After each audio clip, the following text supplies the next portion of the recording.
Hi there, Emily Midgett here with you today on the Pinkfresh Studio YouTube channel, and today I have some inspiration that I created using the Monet Water Lilies painting for my jumping off point. We're going to start with the Beautiful Blooms suite of products. It's the stamps and then the coordinating dies, and then I'm going to have the Art Deco frame. We're just going to use the larger frame. And then I have three colors of ink. I've got Candy Violet, Blue Jay, which is a beautiful shade of kind of medium blue, and then Meadow. These are three of my favorite ink colors from the Pinkfresh Studio line.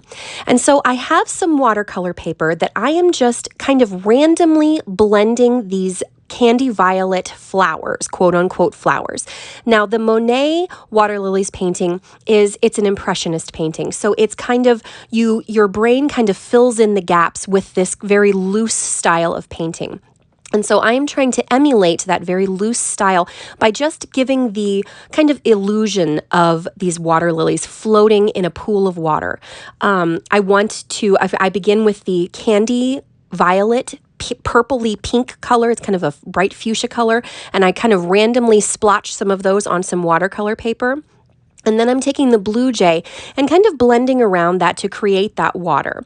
And the nice thing about working with the purple to blue to green is that it creates a bit of a gradient. Those colors all blend nicely into each other. The purple blends in nicely to the blue blends in nicely to the green.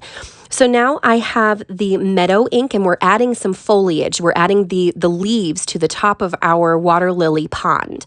And so we're just blending those colors together. I'm not being too fastidious about making sure that the colors are perfectly blended. I'm going to go back over this a second time with each of the same colors to intensify those colors and kind of improve the blend a little bit. But I have a trick that I'm going to show you in a second that will make that blend even smoother. So I am just using my microfiber cloth to clean up. I don't use a stamp chamois or anything for that. I just use a microfiber cloth to clean up. And now I am taking a very fine mist water bottle and spraying down that blended panel. And I'm using a very wet paintbrush to kind of blend those colors in a little bit together, kind of smooth out any of the rough edges, any of the rough areas. And then I'm going to zap it with my heat tool. This decreases the drying time, which I normally would probably allow this to just kind of dry organically.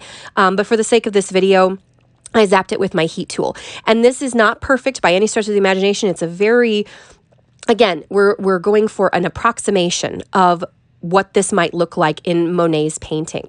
So I am now going to work with the Beautiful Blooms stamp set. I'm heat embossing this onto some more watercolor paper using white embossing powder. This is just one of the two large stamp sets or stamp pieces in this large stamp set.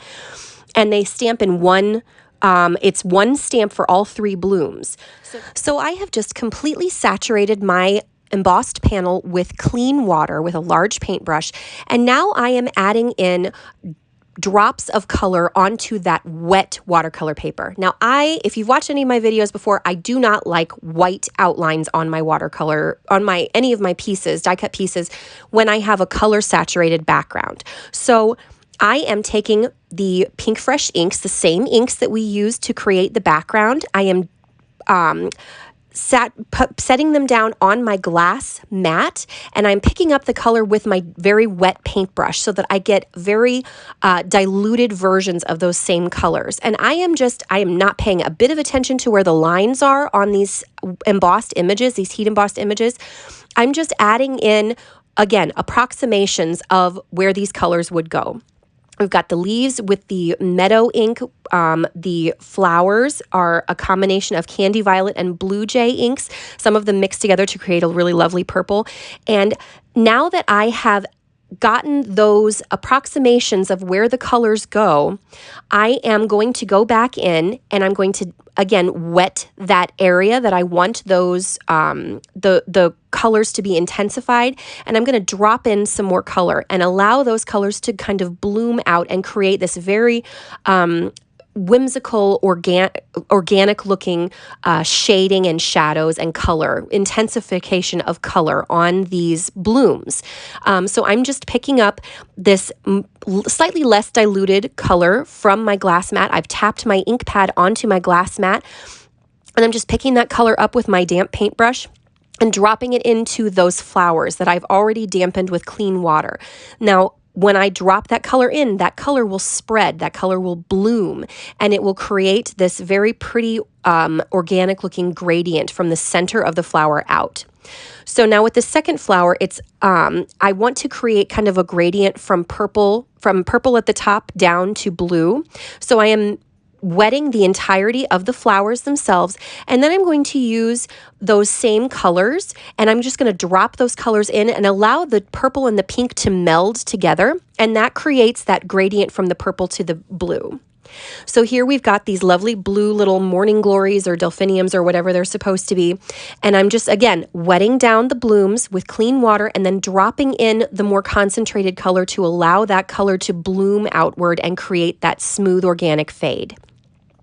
This is not a very precise method of watercoloring, but we take advantage of those little wells that the white heat embossed areas create, because the water and the watercolor paint will not spread beyond those raised areas of the embossed images. So it makes watercoloring a little bit easier and a little bit simpler for anybody who is kind of daunted by the prospect of watercoloring.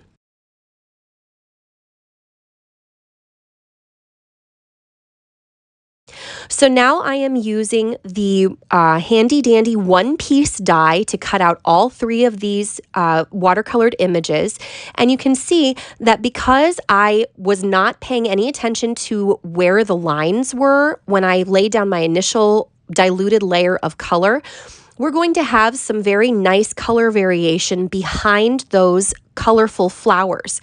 And it's going to pick up and highlight the colorful background that we created very nicely.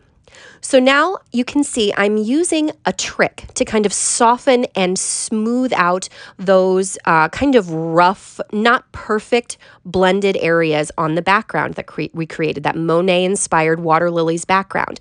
I lay a piece of heavyweight vellum over the top, and that just immediately softens and creates that very romantic, impressionist look, at least from my perspective.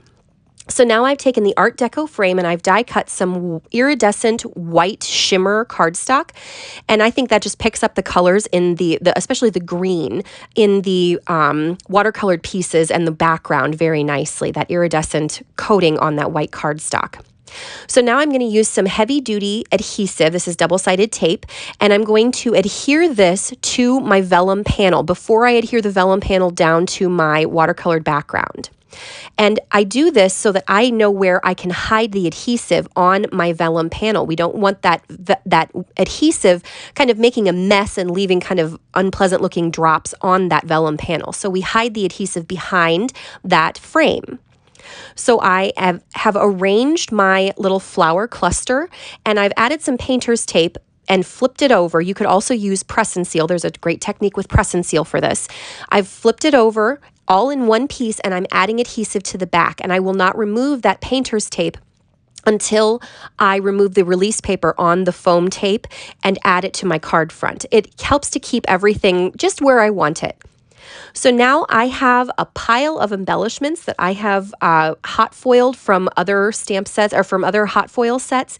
And this is the wonderful sentiments that I end up using. That sentiment set is a must-have in my opinion. It's got so many great poignant sentiments, and they're in such a cool font. It's such a unique, interesting font in my opinion. So I've hot foiled that using the original hot foil set, and then I also use the negative piece with the solid hot foil plate from Pinkfresh to create that solid hot foiled greeting, which I've just added with some foam tape. And now I am using the iridescent bubble embellishments from Pinkfresh, and I'm just adhering those down, which I think that iridescent coating that's on those embellishments is just perfect for this card. It picks up the blues and purples and greens so beautifully. So I hope you enjoyed that video. I hope you enjoyed the technique. I hope you give it a try, even if you're intimidated by watercolor. It's super easy, and you don't have to have any special supplies other than maybe a paintbrush. So if you like the video, give us a thumbs up and maybe hit the subscribe button to see some more content from us in the future. Thanks so much for watching. Have a great day. Bye.